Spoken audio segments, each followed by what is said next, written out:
Ne haber çocuklar? İyi. Ne işimiz var bizim burada? Niye geldik? Açılış var. Ne açılışı? Parkın açılışı. Güzel olmuş mu? Evet. Beğenmeyen var mı? Hayır. İyi, harika bakalım. Oraya sahip çıkacak mısınız? Evet. Kötü insanların gelmesine izin de yok. Tamam mı? Tamam. Hadi Allah hayırlı uğurlu etsin. Buraya hep sahip çıkacaksınız, tamam mı? Allah hayırlı uğurlu etsin inşallah. Hadi bismillah. Geçiyor musunuz? Hayırlı uğurlu olsun.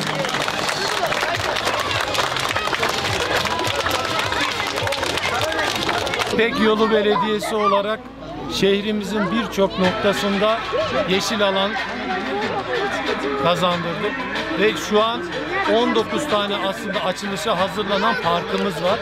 Bunlardan bir tanesini Selim Bey Mahallesi'nde açmaktan son derece mutlu olduk.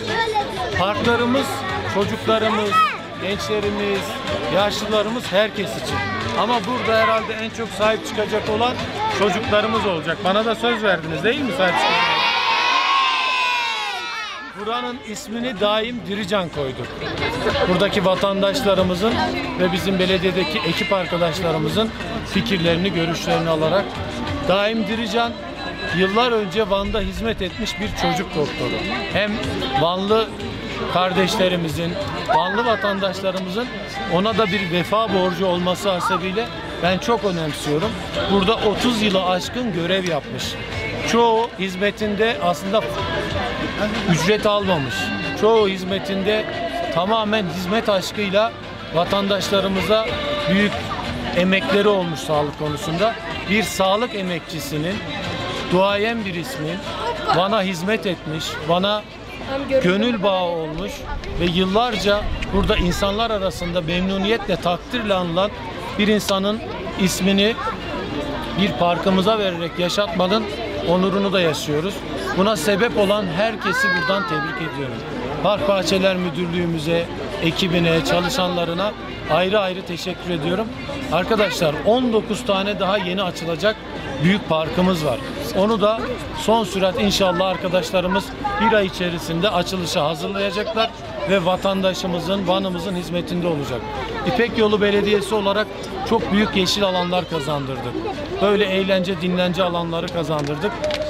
19 tanenin yerine bunu sembolik olarak açıyoruz ve biz üstümüze düşeni yaptık. Lütfen buradaki site sakinleri, buranın sakinleri, çocukları, gençleri buralara sahip çıkın.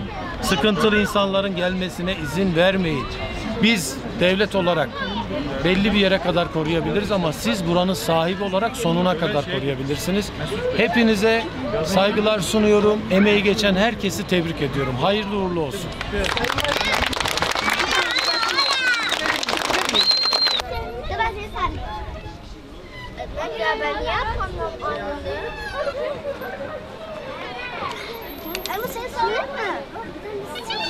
Başka çok teşekkür ederim. Valla ben öğrendim. Sağ olun. Sağ olun. Ama düşüreceğim ha, ona göre bak.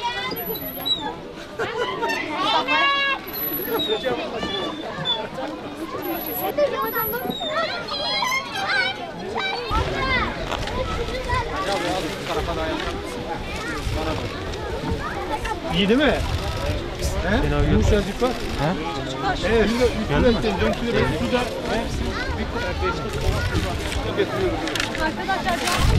Getiriyorum.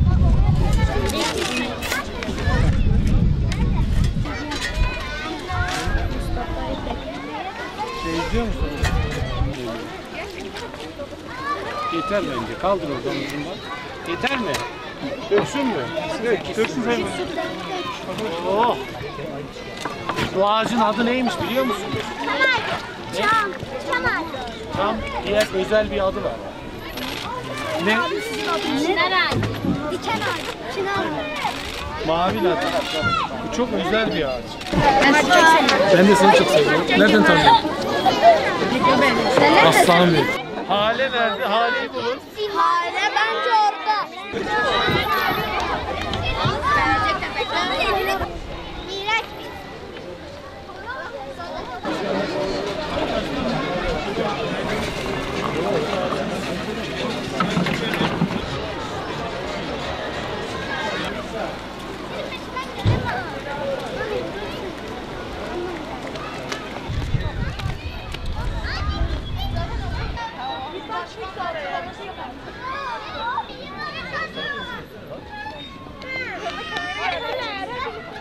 Parkımız çok güzel oldu. Kaymakamımıza çok teşekkür ederim.